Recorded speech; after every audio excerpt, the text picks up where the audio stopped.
Look at that. All right, Enduro Kex. Come on, guys. You got this. Oh, man, guys. It's been way too long. Let's take the DR out. Scope out some of these back roads.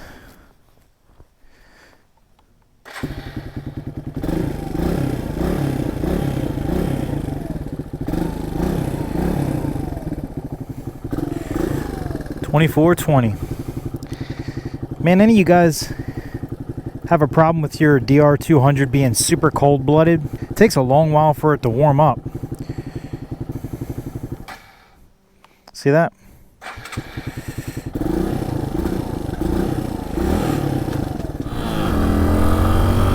Here we go. Second gear. Pull. 45 to 50.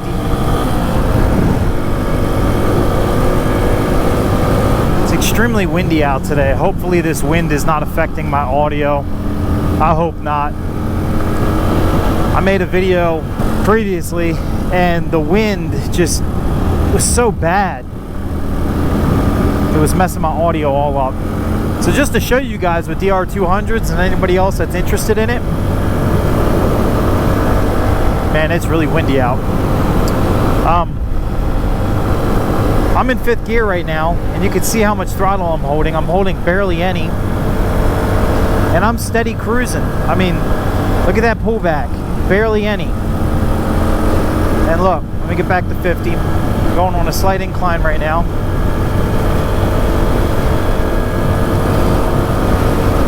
Actually, a pretty good incline.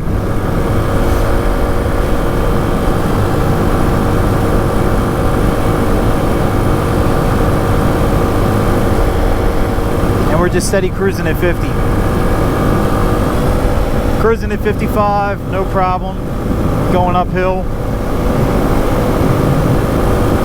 Man, so how's everybody been? It's been a while for me, but we're officially back at it now. It's been a crazy busy past year for me. Sold my old house, bought a new house. So I've been dealing with that the past few months. Getting situated and getting moved in and getting unboxed. You don't realize how much junk and just stuff you have until you end up moving. It's crazy the amount of stuff you accumulate. I was in my old house for almost 10 years, so we accumulated a lot of stuff. I'll tell you what, I forgot how bad it was wearing a dirt helmet on the pavement, especially when it's windy out. Man, I've got an earbud in one ear, and I had one in the other ear, but for some weird reason, my helmet keeps activating the touch on the earbud. So when it's in my ear and I got the helmet on, if I just barely move my jaw, it pauses and plays and turns the earbud off, and it's not a button, it's a touch. Man, I love this DR200. What a fantastic bike.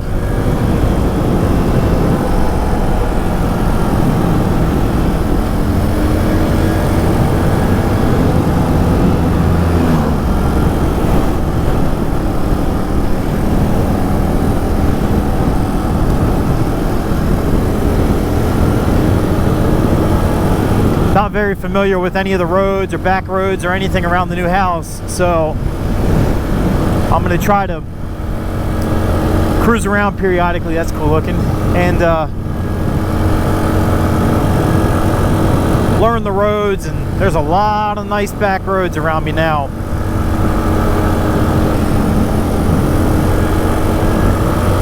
So I'm going to be starting a build series on this DR200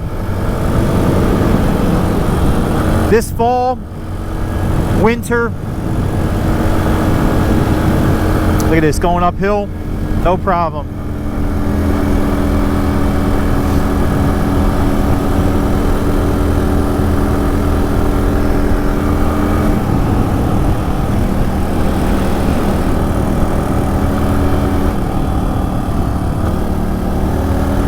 Anybody else here a long-term owner of the DR200? I wouldn't say I'm crazy long term. I've had it for probably been about 3 years now.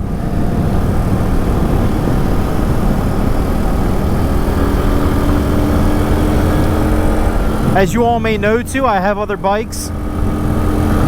Some I've gotten rid of. But the DR200 is definitely going to stay in my stable. Such a great bike. I think this is going to be the bike that I'm going to teach my oldest how to ride on the pavement with, which that should be awesome. Should be a lot of fun. Just a very forgiving bike. Amazing trail bike. Doesn't have a lot of power, but that's good for people who don't want a lot of power, or new riders, and things like that. It's a fantastic bike though. I used to get questioned a lot by people that they're on the fence with the DR200 versus the CRF 250L. And again, as some as you may know, I had a 250L. I've since departed ways with it. Fantastic bike. It's just, I tend to do more off-road only stuff anymore, even though I have only dual sports. But my 350 is basically the best of all worlds. It's a dirt bike with a tag on it pretty much. It's not amazing on the road, but it's fantastic in the woods. It's absolutely amazing in the woods. The DR200 is awesome all the way around. Rides good on the street. It's good in the woods. The only downfall with the DR200, I'd say, is it's got a much lower ground clearance. So you will drag on some stuff depending on what you're doing, if you're doing anything really technical or anything like that. Most people who get the DR200 are not buying it to do hard enduro technical trails though. So you'll be perfectly fine. But back to my CRF 250L versus DR200. I used to get questioned that a lot, and I'm going to be honest with you, man. If I could do it all over again, and again, the CRF 250L was a fantastic bike. By no means am I bashing it, but I would pick the DR200 over the CRF 250L all day long. Now, I haven't ridden the CRF 300L, so I can't compare this to that. It's still significantly heavier than this weight-wise. Now, if you're going to do a lot of road riding, that's not a problem because it's not a heavy bike by any means. But if you're doing a lot of off-road riding, or you're planning on doing some hills or some minor technical stuff, the bike will fatigue the crap out of you. The heavier the bike, the more it's going to fatigue you off-road. Just a lot more weight you're throwing around when you're riding it. But yeah, I would pick this all day long over the CRF 250L. I can't believe I already got down here this quick.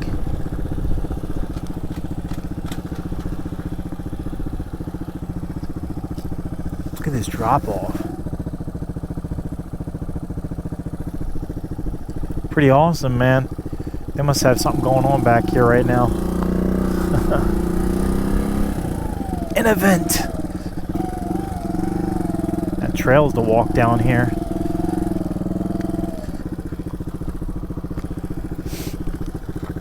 This looks pretty cool though, man. Let's go see what this is real fast.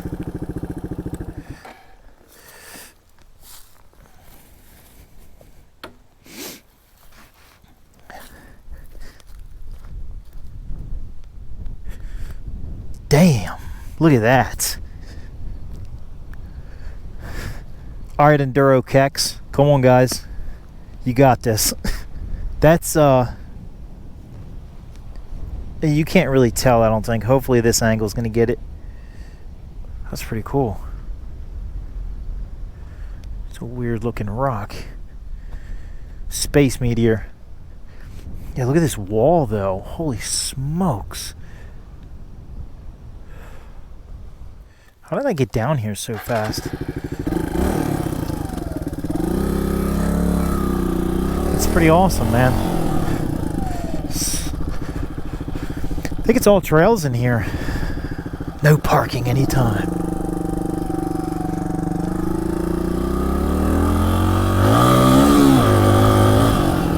I don't even think I did a little burnout on the gravel. I love this bike though, man. I'm gonna have to go down that trail. I think I heard it's like a mile down to the lighthouse. I'll walk it, go ride down to it on a bicycle. I think maybe I ought to ride down to it one day on the bike after you know it's closed. Especially on this thing. This thing's silent. That's why I haven't done any modifications to this thing yet, because I love the fact of how quiet it is. When I do the bike build series on this, I'm contemplating whether or not, I mean, you're not going to gain the power that you want though if you don't go with an exhaust. And this might be asking for a lot. Don't anybody hold me to this, but if I could get about 5 horsepower additional on this bike, I would be satisfied. And again, that could be asking a lot, and that might not be asking a lot. I don't know. Maybe with everything you could get 7 to 8 horsepower. I don't know. 5 would be a lot though on a little 200cc. Hell, even 3 to 4 horsepower I'd be cool with.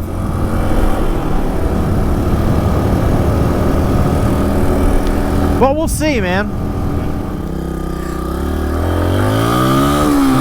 First gear pull.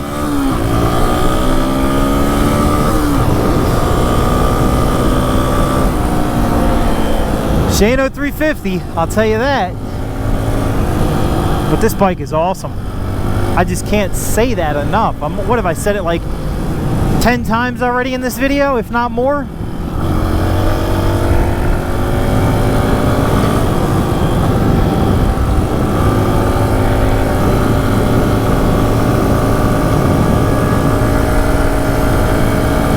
And again, I'm on knobbies right now. Just so everybody knows, I'm not on like pavement tires. They are dual sport tires. The Trackmaster 2s. It smells like beer. It sounds weird, but you know when you walk into a bar, or you walk past a bar, you go to the Renfest or something, you smell like the smell of keg beer. That's what it smells like back there.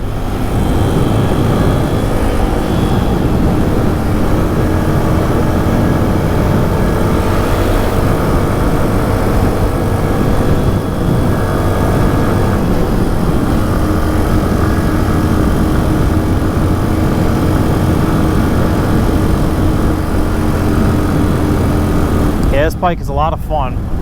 It's awesome. And these are some nice little roads right here. This is like it's just a really nice back road.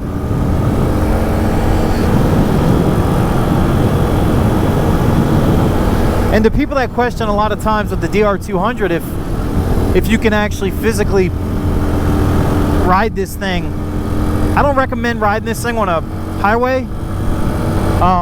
You can. I don't recommend riding it on a highway for extended periods of time. Like, I would love to try to take this thing on a moto camping trip, and I eventually will. I might even do it this fall.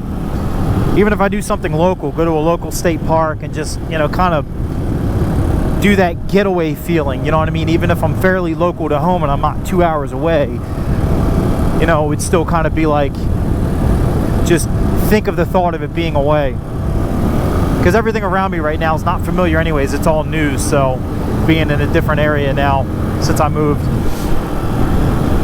But I wouldn't take this thing on like a 4-hour road trip, 4 hours non-stop, with a lot of it being like highways or anything. If it was all back roads like this, then absolutely. I mean, I've ridden this thing for 6-7 hours straight one day before, all around local back roads, and even on days where I went down local back roads and then rode in the woods, local trails, and then back onto the roads. And you know, it's awesome for that. You can ride this thing all day long, but if you had to ride this thing on a highway for an extended amount of time, hour, 2 hours, 3 hours, it would just wear you down. It's just not, it wouldn't be good for that, at least to me. You can do it. And you could make it better in a scenario like that. you know, different gearing. But, and you could cruise all day long. 60 miles an hour on this bike. I'll show you guys. I see they just released the new Hero 12. Very tempting. I'm gonna be honest though, GoPro for me is a love-hate relationship. When it works amazing, fantastic. When it doesn't work, I just want to break them. No idea where I am right now. One trend I am noticing though around here, everybody, I mean absolutely everybody, it seems like, you can go up and down these back roads and you'll see 15 different people selling wood. And I guess they just do a trust system because they just have the wood sitting out in their driveway with a price. I do got to say, it is definitely nice how everybody out here enjoys their own privacy. Because the majority of people have a little piece of land. And it's just nice because I'm real big on privacy anymore. That was one thing I was really looking for. There's a lot of people out there that love the city life. I despise it. I just don't like it. I don't like congestion. I don't like traffic. You know, and you're gonna have traffic in a lot of places you go anymore. But it's more firewood. Everybody sells firewood up here. But yeah, congestion, city life and stuff, it's not for me, man. I like peace and quiet, privacy, all that good stuff. If you like the city life and stuff, man, I'm not knocking it. That's what you like, that's what you like. You know, what's really nice about where I am now, too, is that I'm surrounded by state forests. So what's awesome about that is I do believe I'm pretty safe when it comes to development down the road. You know, I'm not really aware of any state forests that, state parks that sell their land for people to develop on. This bike is always such a joy to get out on. Man, I think I know where I am.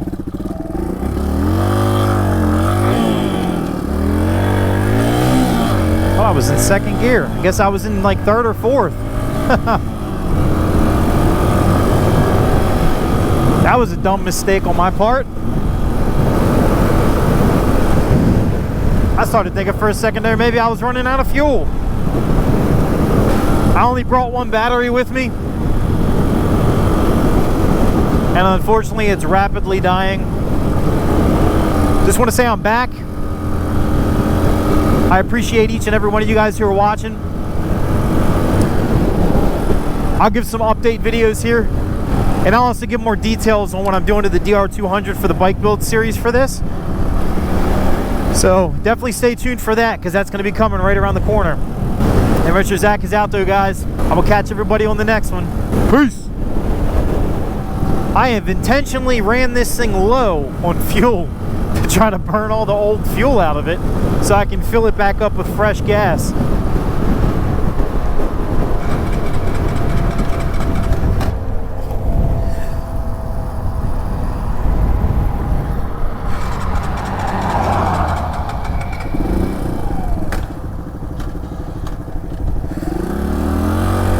Wow, guys,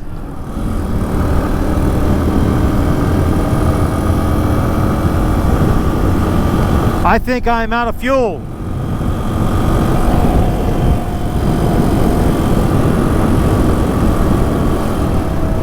Let's, do I know where I'm at? Yeah, I know where I'm at. Let's try to get back home. I don't even think I want to try to get to the gas station. I'm not far from my house, but maybe 5 minutes. Here I am saying that, and I run out of fuel. Jeez. But I think this thing has like a half a gallon reserve. I've never had to use the reserve on this before. She's gonna get used today.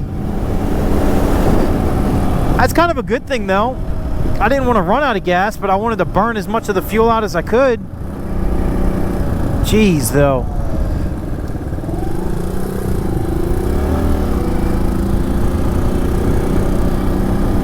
Didn't expect that, man. Yeah, it's a funny story. I've never ran out of fuel ever before on any bike. I gotta replace these bars too, they're terribly bent. Well, here's that little extra. Peace, everybody.